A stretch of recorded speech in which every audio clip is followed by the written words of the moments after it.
In this video, I'm going to show you how to record your screen or capture your screen with a free screen recorder that is inbuilt in a MacBook Pro. Okay, so all you need to start, you can come to your search bar or launch pad over here and you'll be able to search for screenshot over here. You can see it. You can just click, and this is for image capture, where you can go to video capture from here. Record entire screen. This is record a section of the screen. If you want to record a section, you can define the section accordingly, but for this case I want to record the entire screen. You have the option to play with these other features like defining where you want to save it and whether you want to include a timer or not.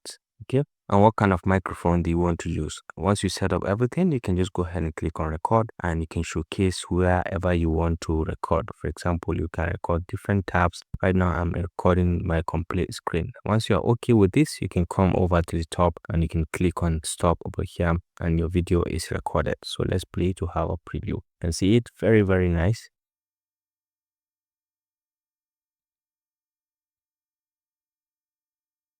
If you find this helpful, please leave a like.